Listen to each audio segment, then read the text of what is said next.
You're good. If you speak. Okay, let's try this again.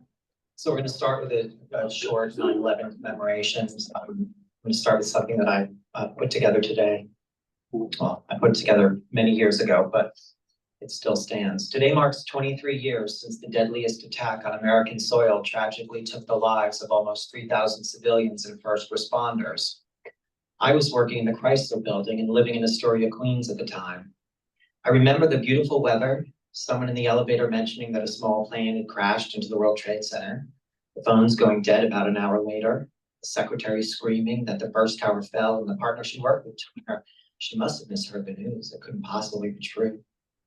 I remember being released from work to see people walking up 3rd Avenue covered in what looked like white soot, their eyes wide and brilliant in their sockets, ghosts shambling up the wide, desolate street. I remember walking home across the 59th Street Bridge, generous people meeting us on the other side with cups of water as if we'd run a marathon. I remember biking down the West Side Highway to see refrigerator trucks that sat unused, the stench of the city for weeks and months, the light blue glow of downtown at night as cleanup progressed.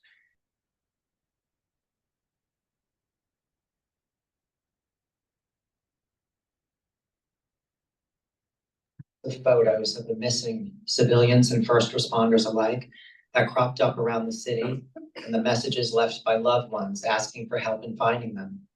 I would go to Grand Central at lunchtime when work resumed, and I would look at the enormous walls of photos and read the descriptions of each person, learn a little bit about who they were, what made them special to the families who desperately held out hope for their safe return. Each posting a person, a hero, but also a family, a network of friends, a group of co-workers, a reliant clientele, and a community. The cost of losing any one person is unfathomable, and that is what I reflect on this solemn day. We owe the deepest debt of gratitude to all of our first responders and our men and women in the armed forces. So right now, let us take a moment of silence.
Okay, welcome to the September 11th, 2024 meeting of the Hampton Bays Alliance. I am John Leonard, the president of the Alliance, and with me tonight are board members Helen Burgess, Stephanie Jocelyn, and Maria Hulse. So we always start the meeting with a recitation. We always start the meeting with a recitation of the mission of the Alliance.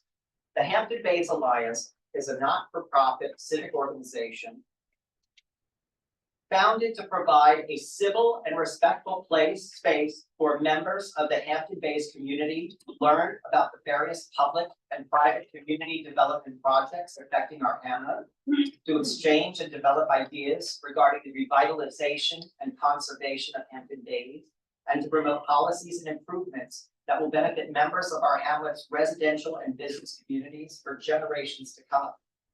Our founding principles are inclusivity, civility, and progress. So ground rules for our meetings. We have to respect everyone in the room, no matter who they are. No yelling, no shouting out, no disruptions, no calling out of questions. Our mics can't pick them up. Apparently they can't pick up anything. So we've given you question and comment cards. If you could please fill them out down the front, give us your information so that we can keep you informed about our ongoing sessions.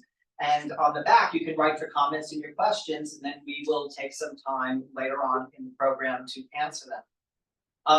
Here, we forget the past. We're looking only at the future. We're not going to be looking at previous developments we didn't like. We're not going to be talking about previous town board administrations we didn't appreciate. We're only going to be talking about issues that affect the hamlet today. And we're going to keep our discussion relevant. So I have a few announcements. Make sure that you sign in if you want to receive information from us about what we're going to be doing in the future. We also have on that table, at the sign-in table, we have membership and donation forms. If you'd like to join us as a member, if you'd like to donate to our cause to help us to put on these programs, we would appreciate the help. I have an update with regard to the Hampton Bays pattern book. I don't know how many people are aware of the pattern book and what it means. The pattern book is a book of guidelines for new construction in the hamlet. It's an amendment to the town's comprehensive plan. It's a future-looking document which states our aspirations as to what the hamlet should look like moving forward, and it standardizes new construction so that it's not out of character with the community. It identifies acceptable historical architectural styles, materials, and design elements, as well as acceptable landscaping and possible streetscapes to be used. And when we say streetscapes, what we're talking about are different layouts, depending upon what use is made of the buildings, whether it's majority storefront, multifamily, or alley, and it provides for layouts of building facades, sidewalks, diagonal and parallel parking lanes, bike lanes, and 1- and 2-way traffic. The Alliance was in support of the pattern book because the pattern book protects the character of our community. There are 4 historical styles that are indicative of Southampton hamlets, and we want to see new construction be built within the historical milieu. So we submitted 86 letters of support for the pattern book in particular, and in support of redevelopment and revitalization in general. It was broken down into 59 residents, 16 residents and business owners, and 11 business owners who do not reside in the hamlet. In total, 27 Hampton Bays businesses as far west on the Montauk Highway corridor as the Hamptons Auto Wash, and as far east on the corridor as Canal Cafe, signed on and indicated their support, as well as 75 residents. And I really want to thank Maria Holt and Helen Burgess in particular for obtaining those signatures and helping us out. The town board yesterday held the last of 3 public meetings with regard to the pattern book, and heard public comment throughout all of that, and also took public comment through email and letters. They closed the public hearing yesterday with a 2-week written comment period, and hopefully will be put on for resolution in the near future. So it appears to be that the pattern book will likely be adopted. So we're very glad about that. And then one other announcement about Bel Air Cove Motel. I know many people have been following what's going on with that.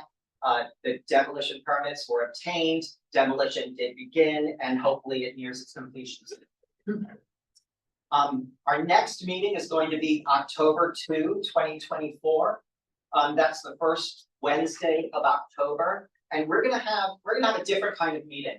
We decided to do an open house style meeting where we can have an open discussion about the issues that we addressed in our previous meetings thus far and today's meeting as well.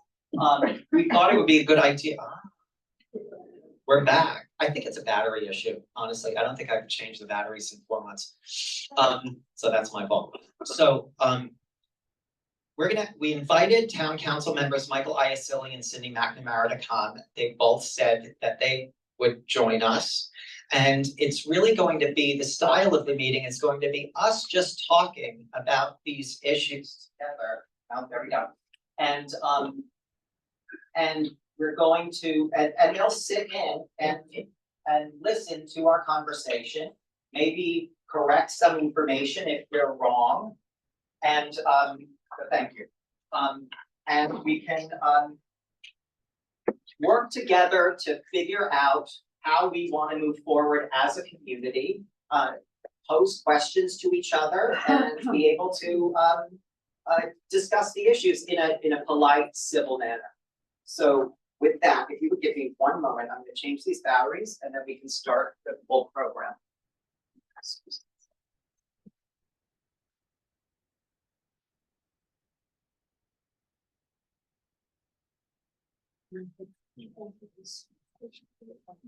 It's either the batteries or the plug. I decided which.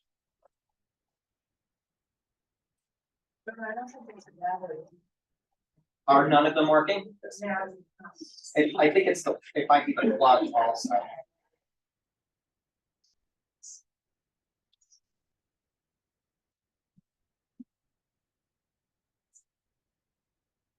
Yeah.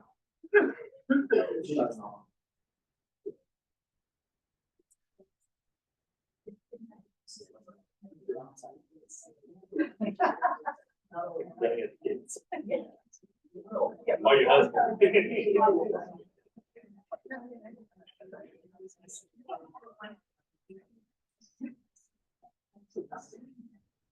Okay, we'll do our best. So tonight we have with us, directly to my right here is Kara Bak. She's Southampton's Director of Housing and Community Development. Let's give her a round of applause. To her right is Highsmith. He's the Executive Director of the Town of Southampton Housing Authority. So funny, you guys all lined up in exactly the order I have here to introduce the panelists. Next to Curtis is Andrea Klausner, we call it Andy, Town of Southampton Housing Authority Commissioner. And last but not least, Michael Daly. He's a senior advisor with True North Realty Associates and founder of East End Yimby, a community housing advocacy group. So I'd like to start the discussion off with Curtis, because I'd like you to talk about the housing authority and affordable housing, what it is you do, and well, let's start with there. What is the housing authority? Okay. Hello. First and foremost, I want to thank the Alliance for inviting us here to talk about a very important discussion, but more importantly, something that we have to continue to open up the doors. There are empty seats here. More people should be here, because just as many people complaining, arguing, maybe having some confusions as to what affordable housing is, need to be in the conversation, need to be in the room, need to show up to some of these events so that they can ask questions or they at least can gather knowledge. The Housing Authority is, we are a quasi-government entity. We were sanctioned by the state of New York as well as HUD. What is happening is, years ago, I don't know how long people have actually been here, Patrick Heaney signed a resolution to create the Housing Authority back in 2001 and 2002. From that moment on, we were sanctioned to be the housing advocate for the town of Southampton. We run the House of Choice Voucher Program on behalf of the town. People always ask, what's the difference between you and Kara? And my comment, because I think it's the easiest comment to make, is Kara is the legislative body for the town. She creates the laws and policies. We build it. So we try to make it as least difficult as possible. We execute the town's vision in terms of creation of affordable housing. We also help with to establish the understanding and the initiatives of affordable housing. We are the face. We represent the face for the affordable housing programs. We've built 2 projects, which I think now have become the benchmark for affordable multifamily units at Sandy Hollow and Spion. They've become the model. And I'm glad you said what you said with regards to aesthetics design, what they keep in the vernacular of the community. That's exactly what we did for both of those projects and every project we do going forward. What we as an agency try to do is we try to really relate to what the community's needs are.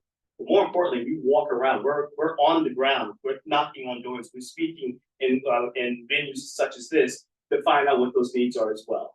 So I'm sure there are going to be a bunch of questions as to what we do and what other activities that we have.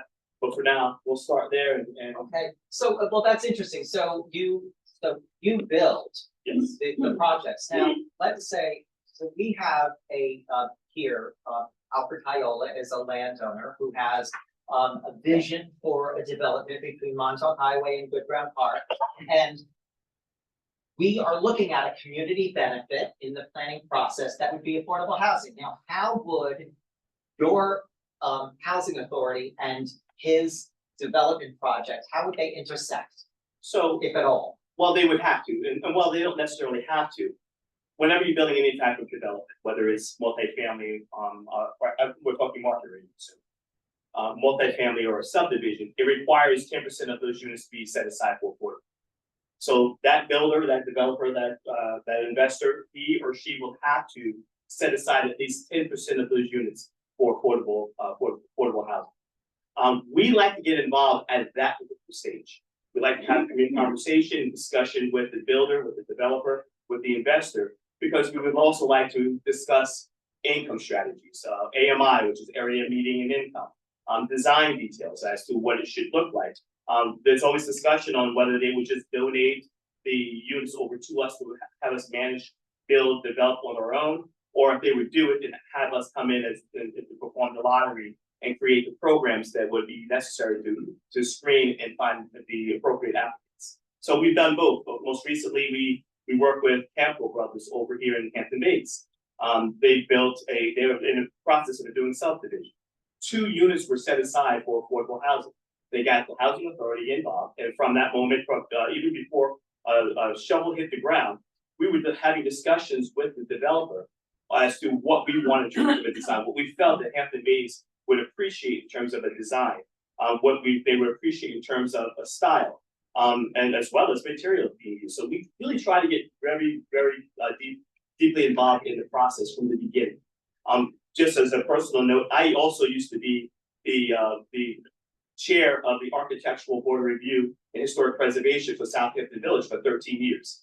So when it comes to design, it's something that's kind of part of my nature to begin with. I think in past life I wanted to be an architect. I didn't make it, but I do enjoy looking at various designs. I found myself going to other communities, even in other states, and looking at those styles to see how those things can interrelate into what we have here. And you start seeing, because remember, most of the area here is colonial transportation. People came here from other areas. You see a lot of those styles being put into homes that are currently here, and it's become what Hampton Bays, what Southampton Village, or what other communities have become. So you start seeing those designs. We look at that as a kind of a tool or guideline as to how we move forward and help the community. So you mentioned, I'm gonna go back, you mentioned a few things that I think we need to define for people. So we were talking, you said you would look at AMI. Okay, so if you could explain that, what is that benchmark used for? So HUD is determined, well, no, I'm sorry, Nassau Suffolk has what's called area median income. So what they do is they find out what the area median income is for every single county. So it's Suffolk County, it's Nassau County, it's Westchester County. So each and every county is determining what the area median income is. HUD has determined that for affordability, that limit is from 120% of the area median income and below. So anything under 130% of the area median income is considered affordable housing. What you find is a lot of investors, especially in scenarios such as we spoke of, where a for-profit developer is forced to do a affordable housing unit, and they know that the sales price is going to be low, and the applicants are going to have a low income or a lower income that they're probably used to. Therefore, they're not going to get as much revenue out of the project as they would as a for-profit project. So they'll ask, well, can I do it to the max? Can I go to 130% area median income? You find most of them would rather do that because they don't want to lose a dollar in the account. No one's going to just give money away or give projects away. Very few do. So does that mean, so are you at 130% of the area median income, is that a qualification? Oh, yes, it is. So this person qualifies for affordable housing if their income is up to 130% of the area median income established for this county. For Nassau and Suffolk. For Nassau. And just so you understand what that number is, because I actually pulled it. A family. What are we talking about? Yeah, but Nassau, Suffolk, And for an applicant of a family of one, it's. Yes, 142, 142,000, 142,000. So- one person making 140. Well, that's, 142 is the area median income. Hundred and thirty. That's 130%. That's that. So a person who is making that amount or less would qualify A household. So they look at You the, said for Yeah. one person. Well, If we could hold our question, we'll work this out for you. Just No, I don't mean, I just want it to be. No, so the I area, understand, it's just difficult to hear, and if you could give us one moment. So, the area median income is broken down between household count. So it could be a family, it could be one person in the household, or two people in the household, could be a household of four. They take the total income of the entire household, and that is the calculations that they use for determining what the income would be. okay, so, and then to jump back to what you were saying about, whether the, developer would, manage the property, or whether you would take it over and do a lottery, could you explain how those would work? Okay, so, So, and I think it would be best for our purposes to relate it to a potential development here in Hampton Bays. it is the discretion of the applicant or the developer or the builder to choose or elect what process they choose. For example, we actually did a project with a local builder, I can mention their name, Farrell, who was required to set aside a lot. Instead of him building it, being involved in the process, he donated the lot to us. And we built a single family home with accessory apartment above garage, giving us 2 units for that area. That's one example of where we took over as an agency and managed that process. As I spoke before, Campbell Brothers, they decided to build. We discussed the design, we discussed the detail, we discussed kind of the formation, 1-car garage or 2-car garage. If there's going to be we as a housing authority also like to have homes being built that are kind of ADA compliant, so that if a person who has mobility impairment, they're able to occupy the unit easily. So that's single first floor laundry with front load washer and dryer. That's having a main unit on the main floor, which gives an individual who may not be able to use stairway an opportunity, open concept, open doorways. Those are the conversations that we like to have with the builder before they go into it, because no one really thinks of those things when they're looking at affordable housing. We want to make sure it's universal.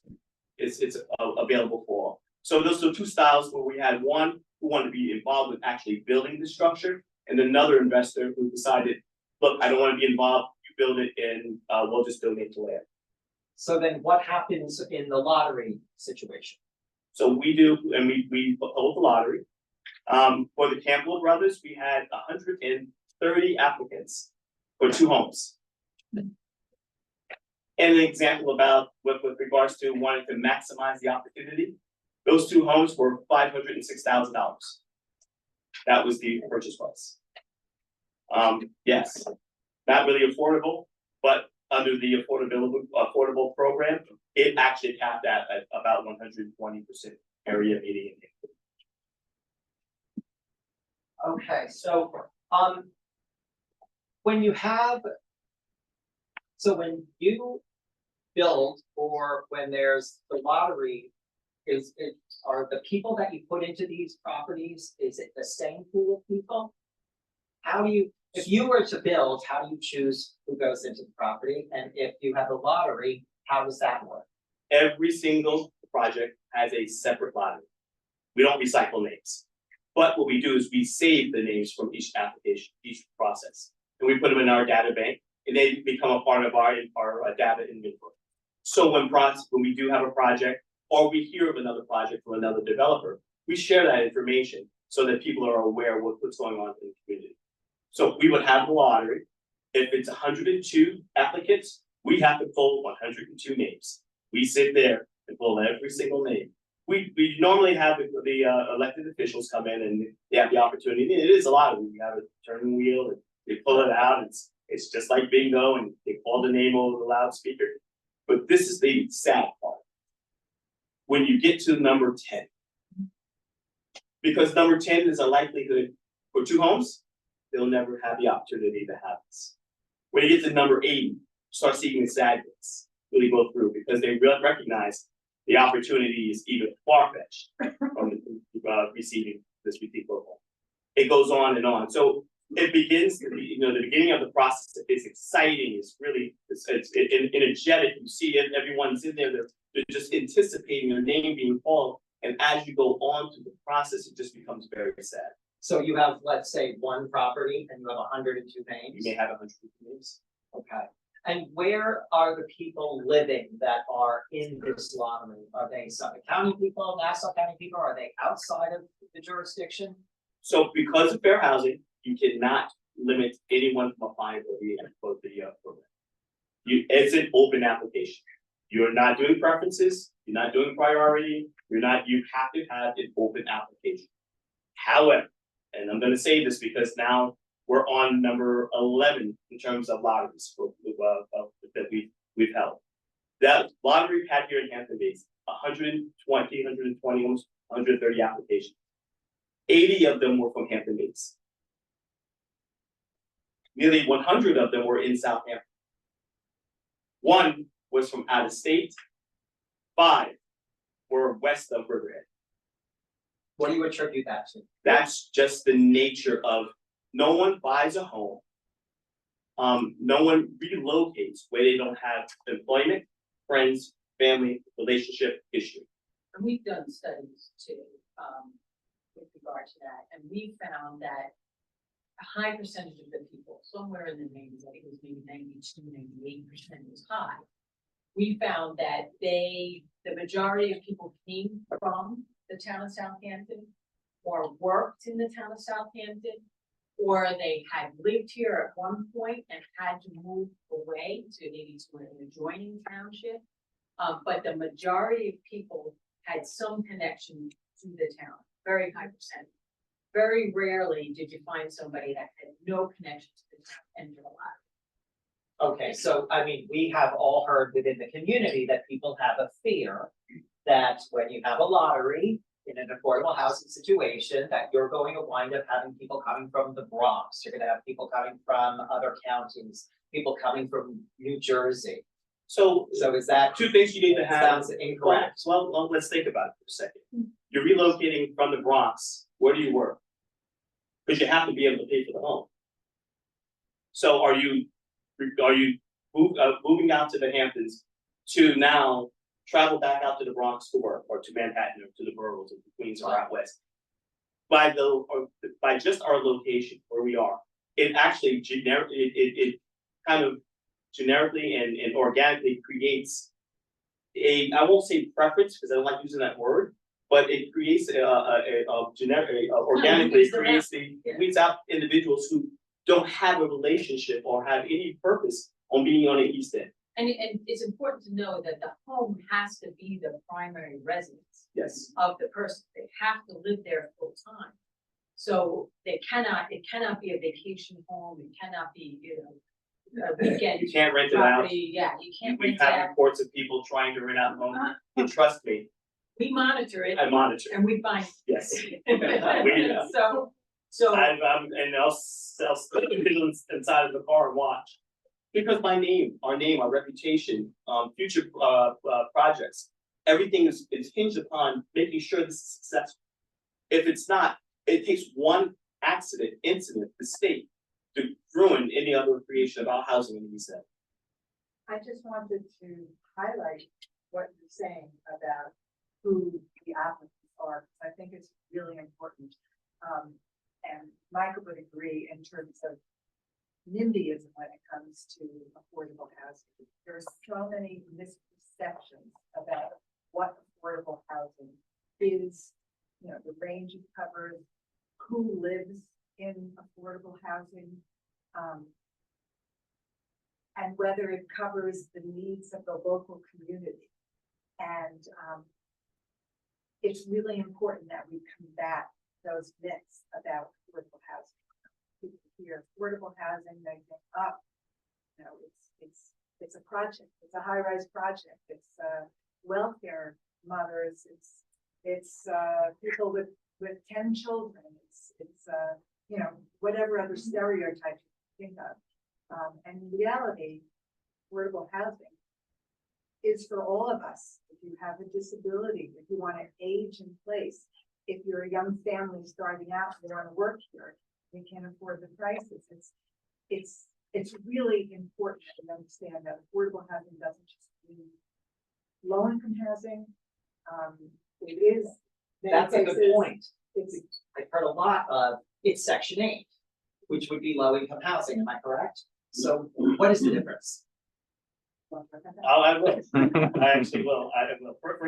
First of all, I want to take the scar off of the idea that Section 8 is rancid. It's ruining communities.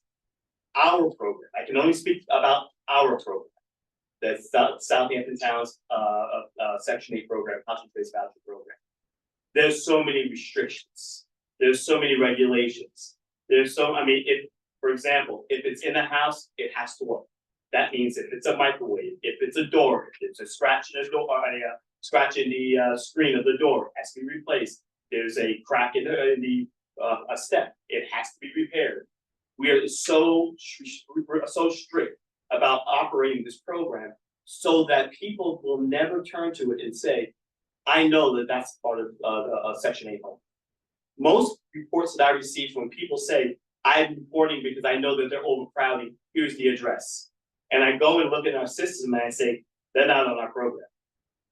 You're looking at debilitated, or I'm sorry, are horribly maintained or managed and double cars and overpopulation.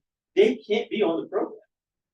And I'm going to tell you, if the participants on the program are so worried about losing their voucher, they will make sure that they don't violate our program. I can't speak for other programs. I can't speak for other agencies. I can only speak for Southampton. And I know that we are meticulous about that. So sorry, Chris, so the town of Southampton Housing Authority, I think it's important to just kind of note the distinction here between the town of Southampton Housing Authority and the Department of Housing for the town of Southampton, right? So the town of Southampton had contracts with HUD for the Section 8 program. On behalf of the town. Right, so the town uses the housing authority, which is one of the reasons why a housing authority exists, to manage the Section 8 program. So that housing authority actually manages the program for the town of Southampton. The housing authority goes through rigorous checks with HUD and There are inspections, there are annual recertifications, there's income.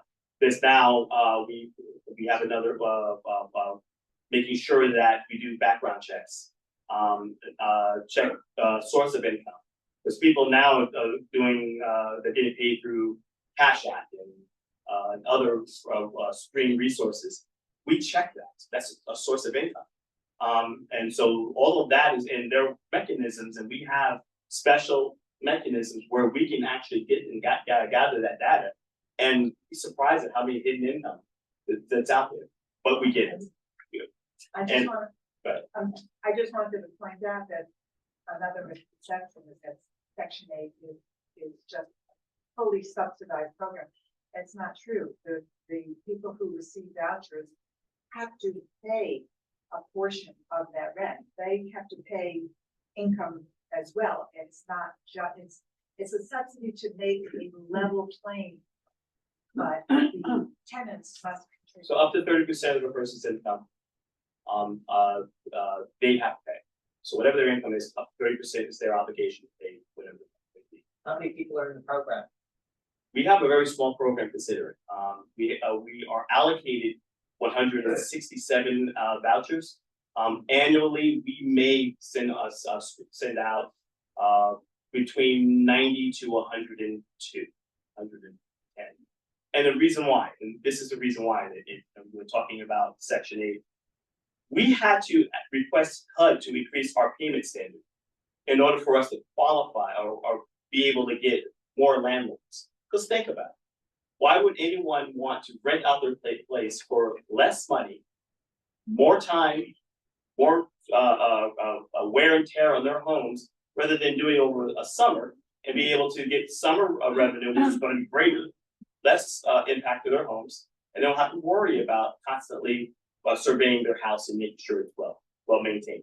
So we asked and requested HUD to increase our payment standard to 110% of the AMI.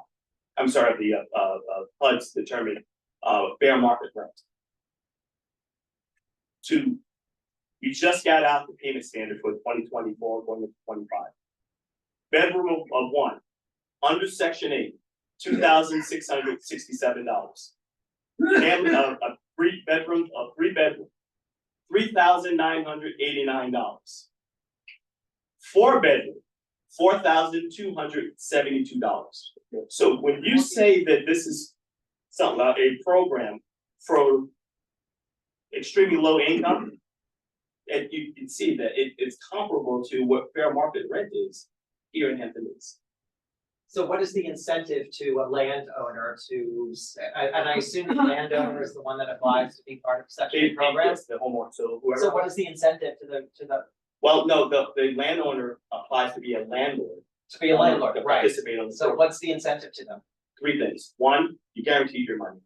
So we normally typically send 94% of our landlords get direct deposit. So by the 3rd or 4th of every month, you have your money in your account. And we've actually shown most recently due to COVID, where things stopped, where people weren't being employed, where people weren't working, so they weren't paying their rent. But these still were being paid through their assistance with their subsidy every month, never failed, on time. So it's COVID. So it's not a pandemic or any other issue or economic issue will stop you from getting your revenue. 2, we have, when I first came onto the program, or took over as executive director, we had 3,000 names on the waiting list. 3,000 names on the waiting list. I immediately shut the waiting list down because there's no way that number 3001 become 1. It was just too many. There's no reason to take on more applicants. That's more work that my staff has to do. So from 2014 to present, we've been able to go to kind of screen down, and so we're about just over 150 applicants now, and I'll be reopening the waiting list pretty soon. The vouchers expired too, so. Well, that's one of the main issues we have right now is I'm screening people for vouchers. I'm sending them out on the street to look for homes, and there's no inventory. So what ends up happening is that applicant goes to another municipality where they can get my voucher, take it to Highsmith, and get more money for their dollar. Problem is, when it goes out of my municipality, we don't get paid for it. And I can't stop it. I can't restrict them. I cannot say, I'm not giving you this voucher because you're not going to lease up in the town of Southampton. So we do all the processing, we do all the screening, we do the inspections, we do the work that's necessary, and we never get paid for that voucher. It goes someplace else. So the program doesn't work well. We're paying money into the program more than we're making out of the program. So our agency is kind of doing a service for the town by doing this, but I'm going to tell you, we're not making a ton of money on it. That's for sure. So let me ask you, so a development like the one Mr. Kiola is envisioning, what would you see? There would be an affordable housing component. Could there also be a Section 8 component? Or would one be exclusive of the other? Well, you're saying. What are the possibilities? I don't know how many number of units this person is going to end up having that will be affordable. You cannot, no, a landlord cannot turn away anyone who's on the Section 8 program. So if your rent is, for example, you heard what our payment standard is. If your rent is $2,500 a month, and the person comes in and he or she has a 2-bedroom voucher, and it allows them to rent that space, you cannot deny them and you cannot turn them away. You cannot use source of income as a limitation to rent out a space. You have to allow them. Oh, so if you advertise, like, let's say I have an accessory apartment and I advertise it on the open market, and somebody comes to do the Section 8 voucher, I can't deny them It would be considered a violation of fair housing. of fair housing. If they otherwise meet the financial requirements for that requirement, that would be considered a violation. Okay, so it's not necessarily that the landlord signs up with the program, it's that the voucher is presented to them. And what I mean by this, the landlord signing up for the program, he or she would sign up as part of the inventory. So when we have an applicant available, we would send our applicants to that individual. Oh, they sign- can just do that if they're to on do the that. board, I The, see. the I signing see. up part is also, once they lease up once they select the candidate, they are chosen, then we have to do our inspections. Then we have to do our review, then, and at that point, they sign what's called a HAP contract, Housing Assistance Program, contract. And then we have a agreement with HUD and through the Housing Authority on leasing to the participants. So the idea that Section 8 housing is some kind of character of housing that's different from other housing would be a misnomer. It's not, it would not be accurate. Unfortunately, night shift and these stories that you've read and sure seen in the boroughs have given, as well as some really bad programs here on Long Island. There are agencies that have voucher programs that do not care. They will lease and they don't really do their inspections. They don't go and do visits. They could care less of the conditions. There are agencies out there that do that. I would be lying to you if I say some people are not misusing the program. We do not. Why? Because we're in your community. They're not. Typically, and there are agencies that execute vouchers in Southampton that are not a part of our agency. And they're not local. And they're not here. And they're not the watchdog. But I get all the complaints. Right. I get the calls. So my next question for Ms. Back. So I have a gentleman, one of our great first responders, Kevin O'Brien, asked a question of me recently, and he's interested to know, if the increased density of affordable housing, what effect does that have on the school districts? Well, I mean, we have done some studies recently. Right now, my understanding is the school districts are looking for children. A lot of these school districts, Tuckahoe, West Hampton, their enrollment is going down and they're seeking students. In fact, I know West Hampton Beach, they just had to lay off 13 teachers because they just don't have the student enrollment. So I think that as far as like, we've done some developments with the housing authority, Sandy Hollow, and Spion Commons, I know, was one of them where we're very afraid about how many students were those developments going to. And we have the numbers. You know, And what happened? And we have the numbers. What we projected in terms of when we did our review and we had to do an impact study and what we projected, we actually are under our projections. Yeah, so I mean, the fact of the matter Those is. are, now you have an account. Before you had assumptions, you had fears. Now we actually have data and information. It's just not the case. So the fact of the matter is that, we haven't had these developments going on, the amount of students that people were fearful. But on the same side, the school districts are looking for kids. So, we have that. Right, and we did have Lars Clemenson, our superintendent of schools here in Hampton Bays, come and speak to us a few months ago in a session we called "What Will It Cost?" And school enrollment in Hampton Bays is down. And also another issue is that New York has a spending cap on education. So you could have 500 kids, you could have 50 kids, you still have the same pool of money in which to educate those children. So the addition of children are not going to necessarily raise your property taxes, which is the next question that Mr. O'Brien was asking, which is what effect does the institution of affordable housing have on people's property taxes, if any? None. None. Well, I don't know why it would. our each development, it's run independently of whatever's going on in the surrounding area. If anything, especially if it's well built and well designed, it enhances a community. I can't, now, I'll show, now, we posted this afternoon, or yesterday afternoon, photos of Spion Commons before and after. And I would ask each and every one of you to go to our Facebook page and take a look at it, and it's eye-awakening. We took a building which was a community eyesore. They called it the Castle, and it had so many reputations and history, from hoarding to people staying in there illegally, to prostitution, to drugs. It has such a history. I've spoken to people who were my uncle and aunt ages, and they said, yeah, when I was in high school, I remember that castle. It was an eyesore for years. They had feral cats there, spiral cats for so long, and so they had such a history. Something I shouldn't have said anything about sorry about that.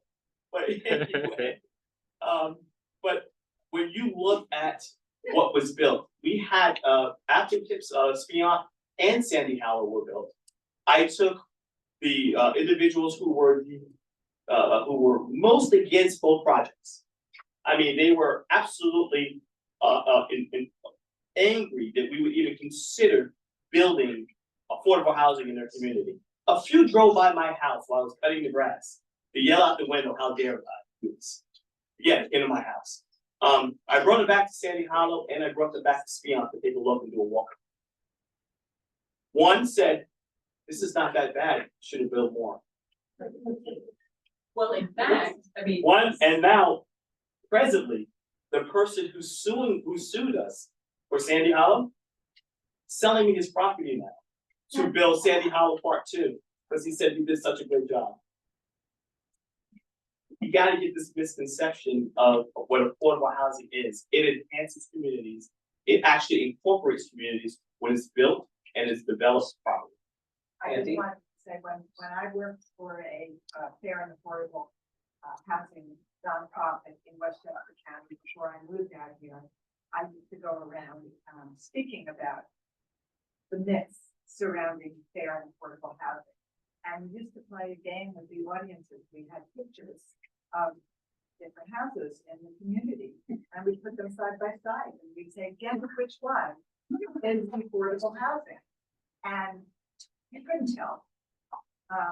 You really couldn't. You know, there's no sign on the door that says, I am affordable housing. And when we build here in this community, it is done to the highest standards, matches the feel of the community. And honestly, they're nicer than many houses that exist. The neighbor said, I wish I could get one of these houses. I think the best compliment I ever received from someone, which they were trying to consult us. They said, they came to the one of our projects, and they took a look at the house, and we were getting ready for the lottery. We're doing a ribbon, I'm sorry, not lottery, we're getting ready for the ribbon cutting. We were all happy, and he came up to the house in front of me while we were standing. He says, this is too nice for affordable housing. Thank you. Yeah. That means I did my job. So Andy, I'd go ahead. like to add to that, and I did one of the main arguments against affordable housing is, oh, it's going to have a negative impact on my property value. And I've done analyses of Spion and Sandy Hollow, and I wish I had it, I could share it with you. I could show you that the house right next door, one of the reasons he's selling it to you is because it's gone up so much in value, he's cashing out. Oh, yeah. But it has gone up exactly the same percentage as all of the other properties in the area that are not next to Sandy Hollow and Spion as well. So it's a misnomer that it's going to impact the value of our properties. Well, the next thing that we're gonna get to is density, and you're our density man, but I wanna touch back to Andy and to Kara. Andy, so you're a commissioner. What does that mean? What do you do? What is your role? Oversight. Okay. essentially. it's like being on a board of directors. And we are the board members. We help to provide supervision and oversight of the work that the staff, that Curtis and the staff do. So we will use the budgets. We will get reports on a regular basis about how projects are progressing. We will discuss ideas to enhance the programming. I know the commissioners have spent a lot of time talking about marketing, and we have since hired a wonderful marketing person, Vanessa, who does marketing for us to help us spread the word about what affordable housing means and how it will benefit all of us.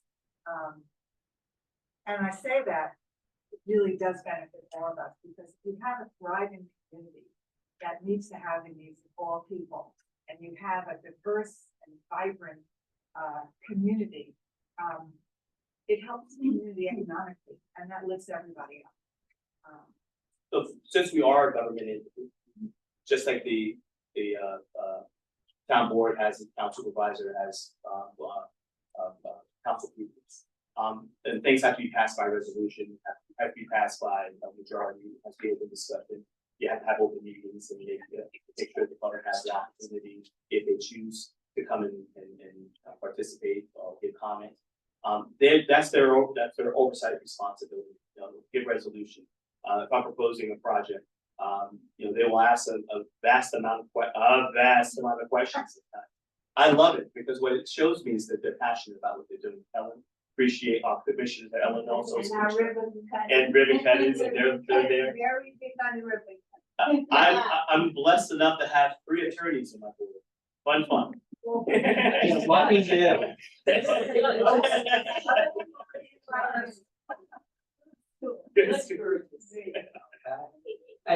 So Kara, so you're our Director of Housing and Community Development. So what is your role? And also I'd love for you to talk with us a little bit about community housing fund.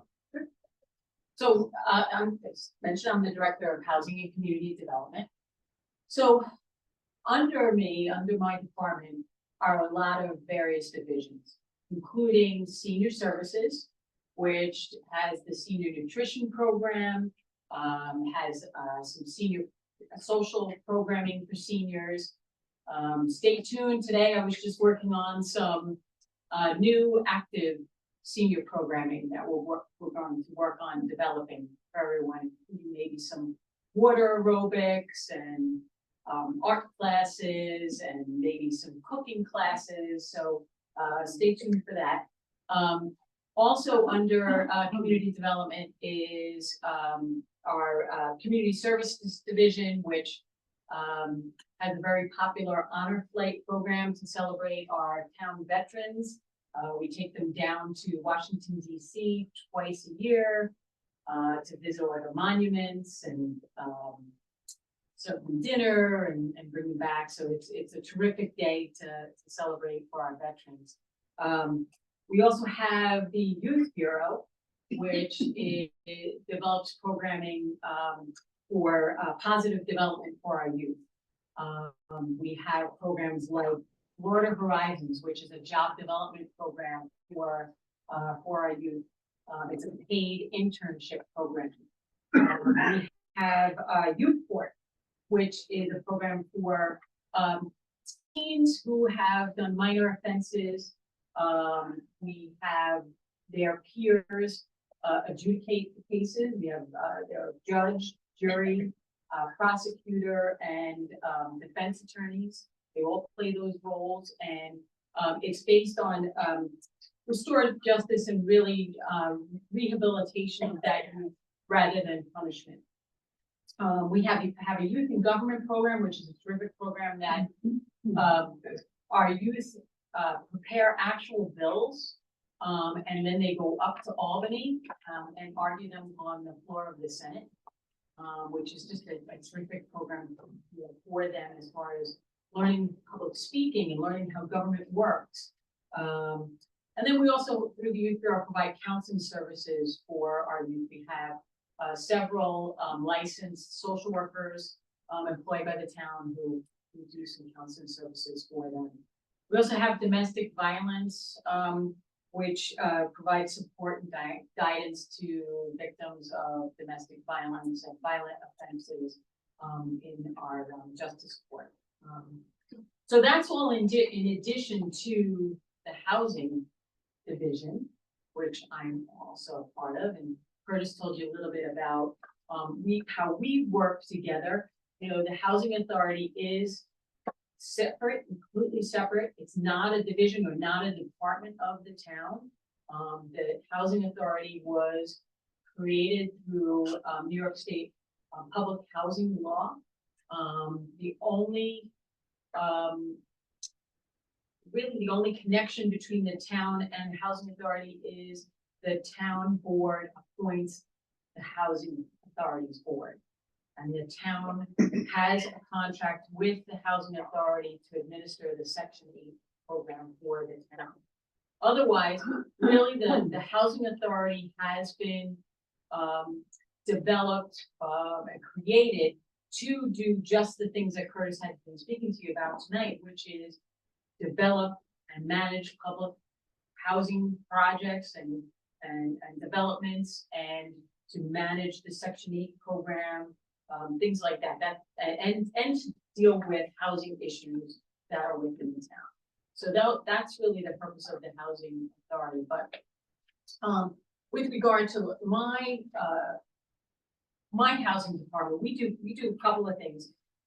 We manage the properties that are created through the Workforce Housing Act. Curtis kind of discussed with you, whenever you have a developer that's coming into the town and wants to develop more than 5 units of housing, 10% of those units must be affordable according to the Long Island Workforce Housing Act. So we will work with Curtis or whoever that developer chooses to run a lottery. If it's the housing authority does the advertising for that. They reach out to the community to let them know about the lottery. They take in all the applications for the lottery. They hold the lottery, work with the town, as Curtis mentioned, that we bring in the public officials and they pull the names, and you know, it's really kind of a celebration. And then when the house is built and we go to closing, we put what's called a buyer benefit mortgage on that property. It is what we call a silent mortgage. There are no payments on that mortgage. It's a mortgage that represents the difference between the affordable price that person is paying for the property, which you mentioned the Hampton Bays, that was $506,000, and the actual appraised price of that property. So those properties appraised for about almost $1 million. They were $990 Yeah. million. So we put a mortgage on those properties that represented the difference. And the reason why we do that is to make sure that property stays affordable in perpetuity. Those people can't go out a week later and sell it and make the windfall. That mortgage stays there. There are certain requirements that they have to notify the town when they sell. And when they notify, the town has the right to find another qualified buyer. We have a housing registry list, so we kind of send out an email blast to everybody listed on our housing registry. Let them know that we have a house that's now for sale. It's a resale of one of these fire benefit units, and to come on in and apply for it and see if they can get that. We now have 5 units that are currently available for sale right now. We are qualifying people right now and trying to get them into contact for them. But it happens from time to time. So if you know of anybody who's out there looking for a unit of affordable housing, I encourage them to sign up on the town's housing registry list so that they will be informed when one becomes available. Yeah, so that applies, correct me if I'm wrong, it sounds like that applies to properties that are being sold. Now, what if a developer builds, the idea here, I think people have an idea that Mr. Hyola's vision is, oh, I'm gonna put in 140 rental units. Would it apply in the rental units? Would the, affordable housing, would that apply in, with regard to rental units, or would that require sell a certain percentage, or So- how would that work? So 10% would have to be affordable, Affordable Right. rental. affordable rentals. So what we would do in that case is, when they are initially built, is we would ask him to hold the lottery. Mhm. And we would take the names, and if he worked with the housing authorities to do that, the housing authority would advertise those units. So just say, you know, if there were 20 affordable units, they would advertise those 20 affordable units. They would take the applications in, they would hold the lottery, and, you know, those people would be eligible to rent out those units. When somebody leaves one of those units and that unit becomes available, what we do is we allow the landlord to find their own tenant, but that tenant must be income qualified and the rent must be check the lease, make sure that the rent is affordable. So those units have to remain affordable in perpetuity, and we do the check to make sure that that happens. I want to correct one thing. I just said 140 units. I just threw that number out there. And where I got that number was from historical concepts to the feasibility study for the purposes of determining a maximum build out solely for the purpose of finding out what we would need for a sewer. I just threw that number out there right now, and I do not want anybody to think that I'm saying that Alfred Hyola is planning on building 140 units. Okay. Just- Also, at some point, that project is gonna need zoning. Oh, absolutely. So when they actually, when our zoning change, so I believe in this, if I'm mistaken, the town board would put a covenant on that property, that those units, specific units, would have to be under the affordable program in perpetuity. That would be as part of the property moving forward. So even if the person wanted to rent it out for a market rate, they can't, because they'll be deemed of their responsibility based on the covenant. Okay, I'm gonna go through a few of these questions. I have one that really is gonna be responded to by community housing, and I wanna hold that for a moment because I wanna get to Michael due to time. Denise is asking if there's a decrease in students, why won't or don't our property taxes decrease? Does anybody know the answer to that? I think that's really a Lars Clemenson question, and I think I'd rather defer to him. It would seem to me that because of this, it would seem to me that the spending cap wouldn't decrease with the number of students that you have, because it won't increase if you have more students, but I'd rather have him respond to that question. I'll get back to you, Denise. And then her next question is low income housing. You can't turn away, but what if they're undesirable and you want them out? Eviction?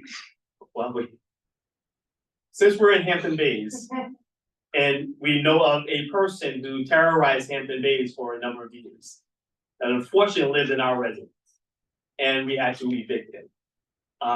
And so, yes, when you have a tenant who violates your lease, or you have specific house rules, which we do for Hampton Bays apartments, yes, there's an eviction process. Fortunately, that's the only way to move over, you know, to kind of execute on removing a person. But I'm being careful about undesirable, because is it a personality situation, or are they actually violating The terms of the lease. Yeah, so Exactly. that goes to any lease, whether you're section 8 Yes. or not, you know, and Right. so it doesn't.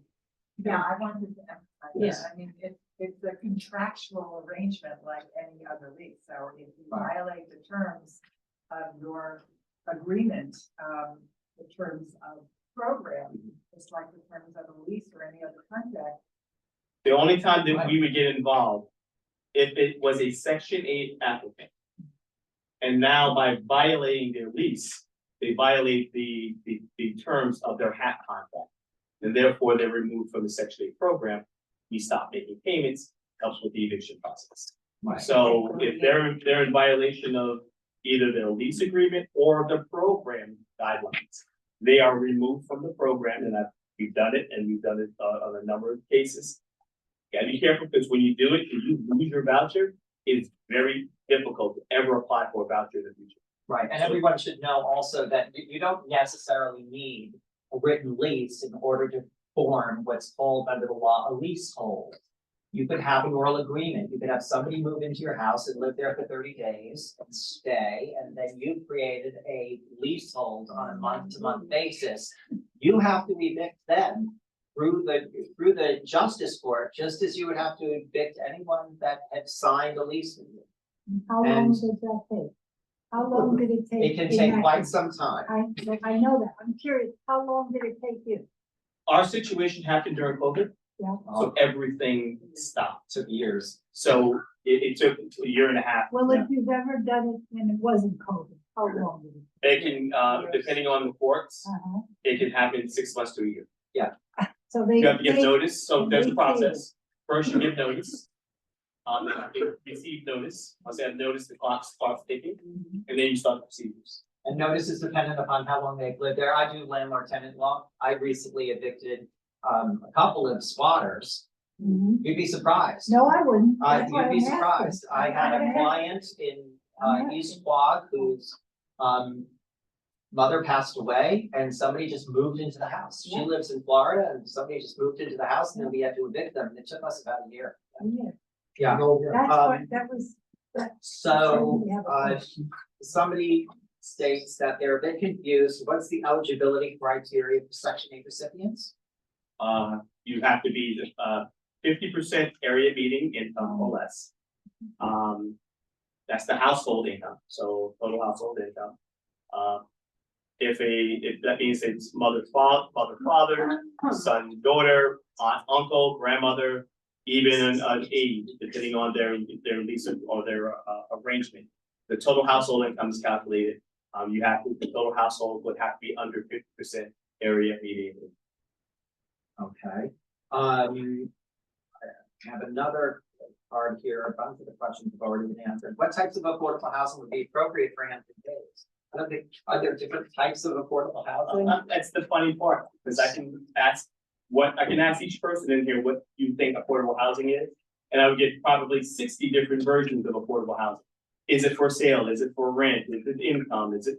So what I would say is, workforce attainable housing, we have labeled housing, which is affordable in so many different ways that it becomes confusing. What does it mean? Bottom line is, it's income, it's purchase price. That's to make it simple. It's income, it's purchase price, at a certain threshold or level. If it's rent, it's a rental or payment standard below. That's affordable housing. So it's always gonna be based on either what your payment is or payment standard, the cost, or income. Okay, what types of locations do you cite affordable housing projects in? Everywhere. Okay. And so this is the problem with that question. When we're trying to develop homes that are affordable, we have to compete with every other person, investor, real estate investor out there in the open market for the same land.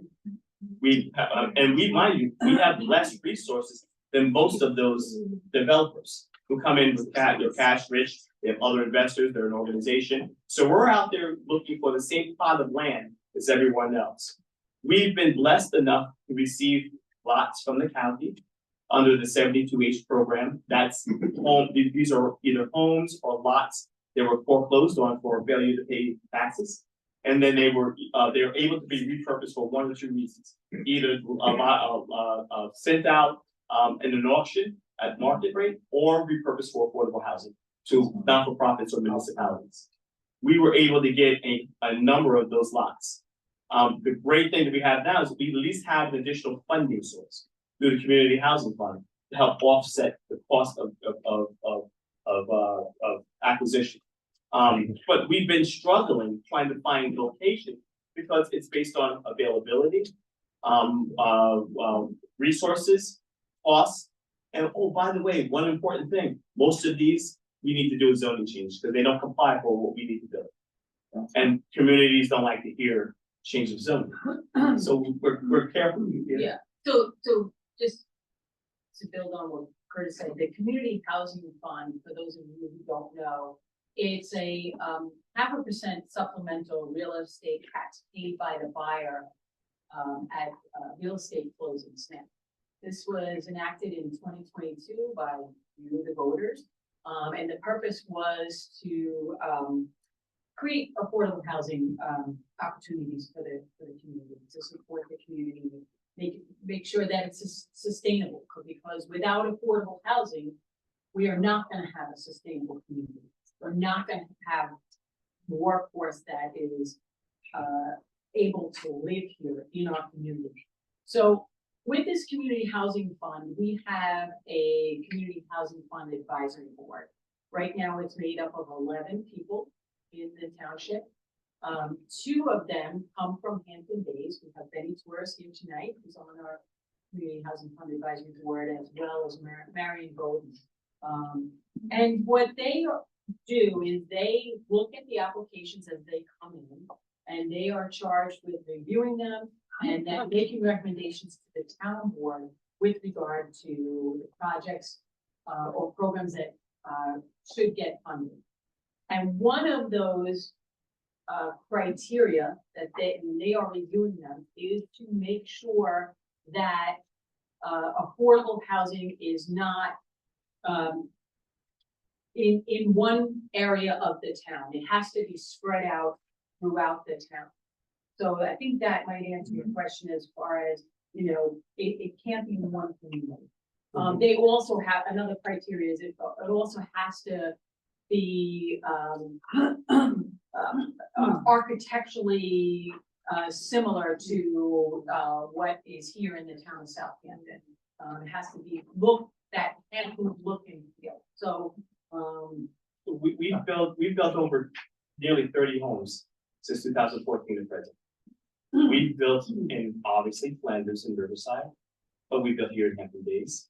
We built in Spion, West Hampton, Sag Harbor, Southampton Village. We built the first 3 homes in Southampton Village, which turned out to be an excellent model also for village style homes.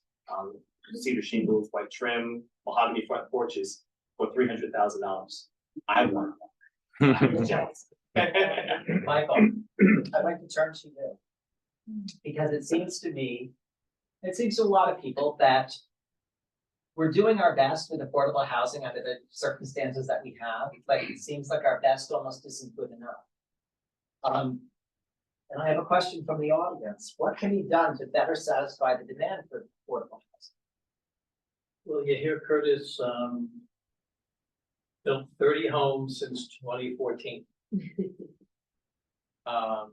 How many thousand people do we have on your waiting list? You're close to 3,000, and there's close to 5,000 people. So we're not doing enough. We're just not doing enough. And part of the reason we're not doing enough is because of this amorphous. I mean, if your head doesn't hurt by now from listening to all of this, then you know you're really, really very intellectual. But this is way too complicated. The AMI, and whether it's Nassau or Suffolk, or what's the AMI here? Well, you know, our AMI in Hampton Bays is not the same as it is in Ronkonkoma. Yeah, you know, you're right. But when you have HUD, and what's HUD? It's way too complicated, and people, when we don't understand things, we tend to reject the things that we hear. One of the things that I wanted to talk about was density that John asked me to prepare. Density.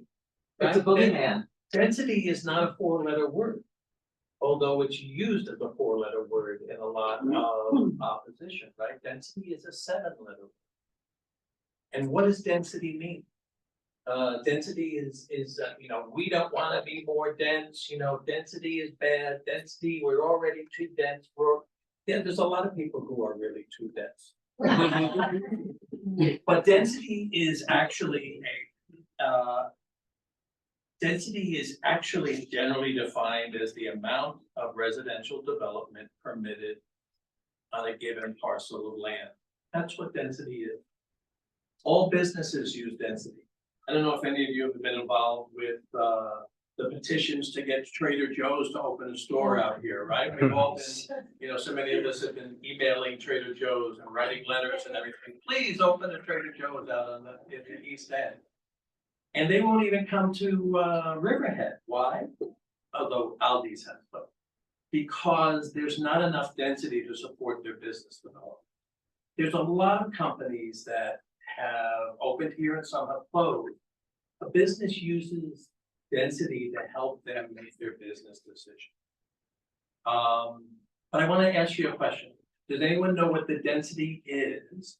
Now, the density in this is number of people average per square mile that live in a per square mile. Does anyone know what the density is of the town of Southampton? I'm not going to wait long. As of 2020, it was about 496 people per square mile. What are some of the villages that we like here on the East End? Does anybody like Sag Harbor? Do you like to go to Sag Harbor? Do you find it fun and interesting? Yeah. The density of Sag Harbor is 1540 per square mile. So Southampton is 500. Sag Harbor is 3 times that, 1540 per square mile. When you say Southampton, do you mean the whole? The township of Oh, Southampton. well, yeah. Sure. The township average, which includes Sag Harbor, includes Hampton Bays, includes West Hampton Beach, it includes Bridgehampton. So Southampton is about 500 per square mile. Sag Harbor is 1500 per square mile. And what does that density give to Sag Harbor? It gives it kind of a vitality, right? There's people living above the stores, there's people living in small houses that are close together, and it gives people on the streets, and it allows. Now, some of that density has been hurt since the pandemic, when the price of apartments went up, when apartments started getting rented to business people who decided to move out and who wanted to get away from their kids, and they convinced landlords to convert some of those apartments into like hedge fund offices so that they could, so we've lost a little bit of density in Sag Harbor. What's the density, would you imagine? Does anybody like going to Green? Okay, it's fun. And does the Sag Harbor and Greenport have any of the qualities that we would like to see perhaps in our downtown Hampton Bays? Sure. The density in Greenport, hold on to your hats, is 2583, 2,583 people per square mile. Greenport. Currently, the density of Hampton Bays is 1177. So Hampton Bays is 1177. The town of Southampton is 500. So we're now in Hampton Bays twice the density of the town of Southampton. Greenport is almost 2.5 times the density of Hampton Bays. Sag Harbor is almost 1.5 times the density of Hampton Bays. Southampton Village is 707. West Hampton Beach is 781. So density is a number. It's not a cursory. And density has value to bringing vitality. And I would tell you, if we took the square quarter mile or half mile of Hampton Bays downtown, which is what we've been talking about with Mr. Kiola and what the town has been talking about for 10 years, and would have been already started to be built if there was not, a lawsuit. The density in downtown Hampton Bays would probably increase, create more vitality, business opportunities, and places for people to live. So I have a piece that I just wanted to hand out to you. As well as I have a couple other pieces over on that table under the screen. I don't know, John, if you wanted to. Can I hand these to you and you just kind of pass them back? Whoops, sorry. Well, let me ask you something, Michael. So in all of your experiences with this, and please explain to people how long you formed YIMBY, East End YIMBY. If you could tell us what that is and how long you've been working on affordable housing and community housing. Well, I've been a real estate agent after working in the hotel and restaurant business for 26 years. And about 10 years ago, I started seeing my local company, because yes, I've sold some nice houses. I've sold some houses that are $3, $4, $5, $10 million. But I really like selling local houses to local people, who I work with, who I know, who I enjoy. And I started seeing people getting really stressed out about not being able to afford them. And I said, there's gotta be something that we could do better. So I started studying what's happening at Cape Cod and what's happening in other, kind of resort areas. And what are they doing that's successful, that's helping them? And they're all struggling. Cape Cod is 10 years ahead of us and they're struggling. And they have nonprofit organizations and they have the Cape Cod Commission and they have community land trust. So I said, well, we're going to start East End YIMBY and we're going to start educating people about the value of community housing. Why it's important. It's important for our human infrastructure. It's important to have for our teachers, firefighters, healthcare workers, young people, with people who maybe can't live in their house, but would like to stay in the area, but they just can't manage the house anymore. So maybe there could be an apartment for them. And I know you have some senior apartments. God bless you. So started becoming an advocate. And, I grew my hair long and a ponytail, and I was wearing t-shirts all the time and jumping up and down being an advocate for affordable housing.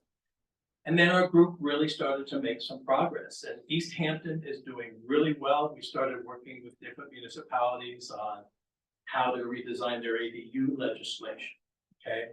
And how to look at affordable housing overlay districts. We have been involved with every township on the East End: Riverhead, Shelter Island, Southampton, East Hampton, and what's the Southold, yeah. In some way or form, in terms of advising them and trying to help them improve their zoning and then we got involved in advocating for specific development. We've had some successes and we've had some really bad failures. So we were also the lead in the campaign for the Community Housing Advisory Fund in 2022. I personally put up about 400 yard signs in the towns on the East End. And I picked every one of them up before Friday, the day after the election. So I know that's a big conversation too about, these yard signs are a pain in our neck, but I went with my chief and you know who was the great guy who, the former council person at the sporting goods. Rick Martell said, Mike, you can put him in our, I'll pay for them to get rid of them. He didn't know I was gonna fill the dumpster free. Because after the first couple of days, I started picking up all the other election signs too. I said, well, if I'm picking up mine and they're not picking up theirs, so. And now more recently, I'm kind of jumping out of the advocacy role and more into a formed a firm that now works with municipalities, organizations who do want to build housing and helping advise them on how to build housing. I've been appointed to the Long Island Regional Economic Development Council. Has what's called a housing and placemaking working group. And our group is responsible for being able to give close to $1 billion in aid to towns, villages for things like Long Island Forward, downtown redevelopment. and projects like that. And these are all municipalities, towns, villages who say, we want to build housing. We recognize we need it for our unit construction. We need it for our young people. We need it for our aging people. We need it for our businesses. We just need it for our general health.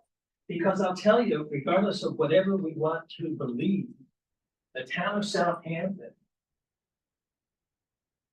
had a jump from under 60,000 to over 70,000 people in the last 3 or 4 years.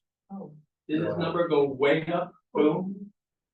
The Hampton Bays, I started doing some research on the zip code.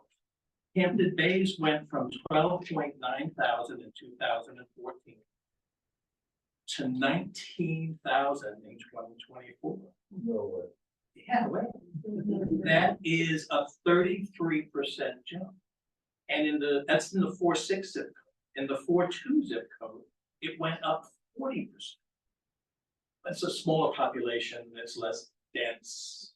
So Michael, then what do you say to people in our community? And there are a lot of people in our community who are very concerned that if we build more and add more people, we're gonna have more traffic in this horrendous mess that we're in with the trade parade. So what do you say to those people who, I think it makes sense that that's a concern in our community? So how do we? I can just tell you that I see it as helping the trade parade. Because if you can build housing that is affordable for the workforce in the place where they work, they're not gonna be coming from outside the community and adding to the traffic. They're gonna be living close to where they work. So I think it's gonna be helping to alleviate. But I did wanna just kind of build on what you were saying, Mike, quickly, because I know we're running out of time here. What you were saying, the problems that we're having here are not unique. I mean, these kind of problems are happening in all kinds of resort communities around this country. You mentioned Cape Cod, Colorado, all different places where you have this, seasonal kind of, resort communities they're all having these same kind of problems. So, Michael mentioned the community housing fund that was enacted to help people buy homes in this community, and help create more affordable housing. So we have a couple of programs available right now to assist people. One is a first-time homebuyers down payment assistance program for people who live or work in the town. It's available right now, and if you want some more information, you can go onto the town's website under housing, under CHF programs to learn about it. We have guidelines for it, but what it is it's assistance up to 3% of a down payment on a home. So what does that look like for somebody who's buying, an $800,000 house? A first-time homebuyer can get up to $24,000 in assistance, down payment assistance to buy that home. Typically, you need a 5% down payment. Town of Southampton CHF right now will give most of the down payment for that. We like people to come in with a little bit of, their own money, their own skin in the game, so to speak. So we'll give 3%. They have to come in with 2% of their own funds to buy that house. That will make that house more affordable for them. We have an accessory dwelling unit program, which gives homeowners up to $125,000 in a 0% interest loan to build an accessory apartment in their home that for somebody that's participating in the workforce. The tenant in that accessory apartment has to be part of the workforce, and the rent has to be affordable, and their income has to be below the required area median income. We have another program that helps developers build affordable housing. We can give them loan them the money that they need to start to build those homes, and get, for people, to live or work here. We also have a workforce housing program. Last night, the town board, or yesterday, the town board approved a resolution for a 6-unit workforce housing apartment in Sag Harbor. Those 6 apartments will now be for the workforce, affordable in perpetuity, forever. So anybody who's going to live in those apartments has to be part of the workforce who work at least 30 hours a week in the town of Southampton, and the rent has to be affordable and they have to meet the area income. That is to keep this community sustainable. So I think any affordable housing that's going to be built in this town is going to help with the traffic problems by, keeping people close to where they work. It seems to me like we all have to be part of the solution. That we have to, every hamlet across the town of Southampton has to be open to affordable housing initiatives and not immediately reject them on the grounds of increased traffic. We don't know who's moving in there, because we know who's moving. Our children, Yes. our children. Our friends, our employees, our firefighters, our teachers. Yeah, I mean, nurses. I tell the story about, I had one of my children at the doctor and the fire alarm went off. It wasn't an emergency, just the fire alarm was going off. Who responded? A firefighter who was probably in his 70s, but that's, we need to be able to keep younger people here and not have them move out so that we can have volunteer firefighters, we can have. Sandy Hollow and Spion have teachers, interns, librarians, people who work at the hospital.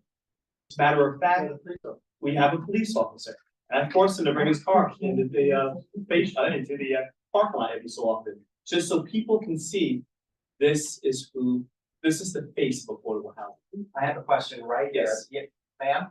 I would just like to say, quickly, okay? It's not a seasonal problem. Nothing here in Hampton Bays, traffic-wise, is seasonal. I worked in Southampton 15 to 20 years ago, whatever, every day. It took me over an hour to go 10 miles, all year, okay? So it's not a seasonal problem. I have no objection to affordable housing. Mhm. I think you've done beautiful things with affordable housing. What I do think is foolish is to not build affordable housing further east, because there is no one, I don't care if you're coming from Brooklyn or California, or Nassau, or Suffolk, or West Hampton. Nobody can get to the South Fork without going through this town. That's why from Flanders Road down, from Sunrise Highway, from Hampton Bays, from Montauk Highway, every side street that parallels those roads, it is impossible. Well, yeah, let me no, just wait. disagree. Hold on, everybody. Let me say one thing. What I'm hoping, That's the problem, ma'am, what I'm hoping is that this alliance right? becomes a standard for other members of other residents of other hamlets Right, to take on, to understand that this is important to all of us. absolutely. And I would love to Absolutely. see people in Bridgehampton, Right. people in Sag Harbor come together and Right. say, it's time for us to start building I affordable understand. housing and break through And I the agree, NIMBYism that we've been seeing for I so agree long. with you, but what I Yeah. just want to point out is Yeah. that when you say, I think building all of this and having such density or whatever population growth, and we've had, I should point out, population growth in Hampton Bays, it's a lot that's right here, and those people are not all working in Hampton Bays. Well, They're working on the eastern end, and everybody has. to yeah, well, be- I just will note that Yeah. right now, Right. all of the projects that the Right. town board and the community housing advisory board Right. have focused on are all east. Oh, and I East of understand Hampton that, I'm Bays, just because saying the they concern recognize is the getting problem. through here. Yeah, Right. but they That's the problem. recognize that. They And know East that. Hampton is Well- doing a terrific job. They do it. East I- Hampton has created, by the end of this year, over 200 units in the Yes. last several years. Which is wonderful, because people are working out It's there, wonderful. and Right. before, they all had to come from. through We have a Hampton Bays. number of projects that we're That's the doing idea. east of the canal. We focus, but understand, there still needs to be a focus everywhere. I Just understand, recognizing that there is a need east of the canal. right, But you gotta understand something, and most people don't recognize development from this standpoint. There's a lot that goes into developing an affordable housing project. First, there's a lot of preliminary stuff that has to be done in terms of reviews, finding a lot, finding an attorney, a consultant, a architect, an engineer to take a look at the site to make sure it looks feasible, go to the health department, see what's the capability of building multiple units on that parcel. Oh, by the way, it needs a zoning change. So we have to go before the town, we have to go before CACs. There's a lot of money, there's a lot of time, there's a lot of effort to go in, that goes into getting us to a point where we even have a viable presentation to show the community. On top of that, the land It's so costs expensive. so I much. hear you. And so if I'm spending $2.5, $3 million on a lot that I can only get 3, 4 homes on, You can get a lot more for your money here. so I have to find where it's feasible, Right. but also reasonable for me to build. We don't want to build to a process that's just not going to be achieved. Sandy Hollow and Scott almost didn't happen. Yes. They didn't happen only because the model was that we would build 50 units on each one of those lots. And so our pro forma and our operating expenses were all based on those 50 units.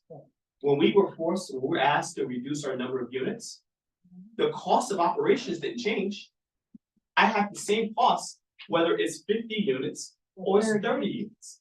It's the same operating cost. My problem now is, now I have to find that gap somewhere. And unfortunately, what ends up happening is the units aren't going to be affordable. That has to come from somewhere. Rents are going to be higher. What you don't want to do is you don't want to lose on design. You don't want to lose on aesthetics. You don't want to shorten it on the landscape architect. You don't want to lose on all of that. But unfortunately, something has to give.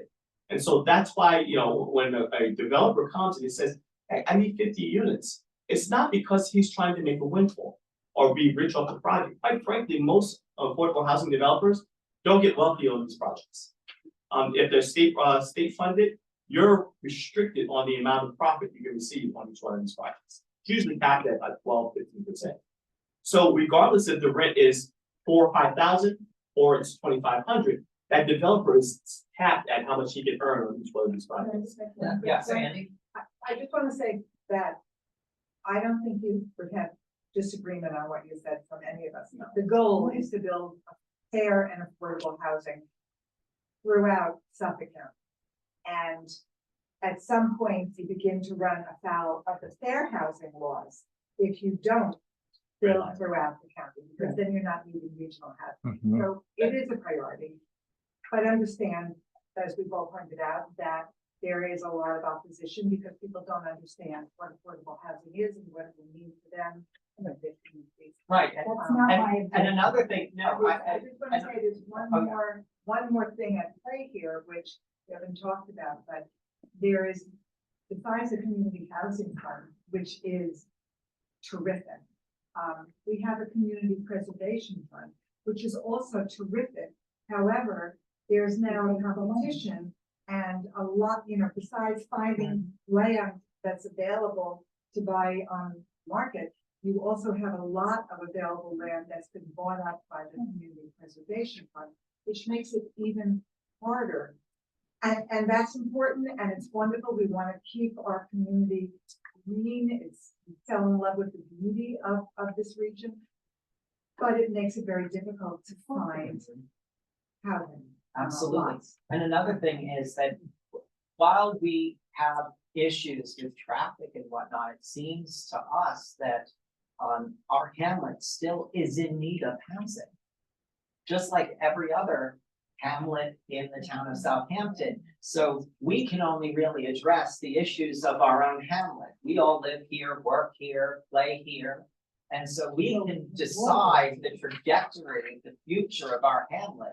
And so that's what we're kind of testing the waters and trying to get everybody's input on, to decide what we want for our future. I think that there's a lot of support in Hampton Bays for a vibrant downtown. And absolutely, see, I think we can all agree with that there are a lot of people who want to see more shops, more green spaces. We want to see a connection to Good Ground Park. And what we have to do is not look at the hurdles as being insurmountable, but how can we all come together, put our heads together, work with town government in order to reach our goals, notwithstanding those hurdles. I think that's the most important thing. Sorry, you have a question? right there? Yes, I think before all this affordable housing takes place, Southampton better get their property tax structure set up for assessed valuation. On that developed property? On all our Everybody. properties right now. We're Okay. gonna get clean next year when they reassess the houses. Right now, we're at 65% assessed valuation. If they bring it up to 100%, how is this gonna affect all of this housing building? Well, the land as it sits there right now would be taxed at a different rate. Sure. Once you develop it, you generate more revenue. All right, so now the affordable housing went from here to up here. It's gonna make it more challenging, yeah, if it makes it more expensive, Exactly. it'll make it more challenging. So, but that's. So the that better town- be in town place board needs to before do. any of this. Well, I mean, we can't have anything in place until we have an actual plan, and right now there is really no plan. What we have is a vision. Yes, but I'd We have like an to know if idea. I'm gonna pay 100% of my assessed valuation on my home. Or am I gonna drop from 65% to 60%? Well, I don't know if you were here when we had what will it cost, we had Lisa Gray, our tax assessor, who said that development would not increase your tax. I'm not talking about that. I'm talking about all the Southampton, all the commercial property is gonna be reassessed. Yeah, Okay. but the tax rate doesn't change, only your assessment changes. So as it relates to tax levy. The town had a budget to run, that dollar amount is X. All the homes have to contribute to that, which is Y. And then you're giving a value on your house. Yeah. And based on that value on your house, you're giving a percentage towards the overall tax budget. Right now, Our value So goes when up. everyone gets that, the dollar amount never change. So when the whole entire community is reassessed, it's a balance. Some values may have gone up higher than others. Some values may have stayed stagnant. but I'd like to know. There's no way to Well- determine that. We can determine that, and we don't have people here right now who can answer those questions. We had, the tax assessor here, we could bring her back again, and we can discuss all of those issues in another session. I think that's a wonderful idea for another session. I wanted, okay, we're 10 to 9, and I have one question that I want to address again with regard to section 8 housing. I have a question, can you clarify that section 8 landlords apply to be part of the program? No, you don't have to apply for the program. What happens is you contact our office and say you're interested in becoming a landlord on the program. We have obviously individuals that we will send your way. And give you the opportunity to select them. Mind you, if I send an applicant, it's not necessary that you have to select that applicant. You do your own due diligence. But Wait, hold on, but the question is, so we had talked earlier about how a landlord. Yes. Who it has not applied to be on the list of section 8 housing. Has a potential renter come to them and hand you a voucher? Oh, Does that landlord have to accept that voucher? yes. No, you have to be part of the program, No, what he said is, if the person has a voucher, The right? But if renter you're not, potentially- if the landlord is not part of the Section 8 program, they're not gonna get paid by Section 8. They're not, in other words, if the developer is not interested in being a Section 8 landlord, then you don't have Section 8 apartments in that development. that's not true. If it- Any rental apartment in all of town of Southampton has to take Section 8 vouchers? If a person comes and they have a voucher as part of their payment. And they go to an apartment complex that's renting, say Woodbridge down the street. And they cannot turn away the applicant who has a Section 8 voucher. But they have to pay the rest of it's They pay market the rate. rest of the rent, They pay yeah. the rest of it. So the general Section 8 is landlords who are getting paid by HUD as well as the renter. And that's why it's affordable. if you use your own money and the voucher, then it's not any less, it's still a market rate apartment, right? I mean, I think there's been a Yes. suggestion that Mr. Kiola might be using section 8, and there's been absolutely no indication. No, that was, That that he's was gonna not be even a discussed section. here, that was No. discussed here. No. I just wanted to. We were just talking about how does a second, whether or not a landlord needs to apply to section 8 in order for that apartment, or in order for section 8 to be applicable to that apartment, and the answer to that is no. What The about a section- private home? You're talking about apartments. What about, if I'm renting a house? Okay. And I advertise it in the paper and people come, With a section 8 And- voucher, no, well, first, I would think, I would hope I get to interview these people Absolutely, since it's my house and I get to decide on the tenant. If absolutely. I do not take the tenant with the section 8 voucher, am I in violation of some law? Just because a person has a section 8 voucher doesn't mean they're automatically qualified. It's like any other. My question is, do I get to determine who I choose for my tenant? To a point. You can't violate the fair housing law. You decide you don't want to have somebody who can afford to pay and otherwise is qualified, but they happen to be black. I'm not talking, I'm But saying, I am. I understand. hold on, ma'am, hold on, let her answer the question, I please. understand.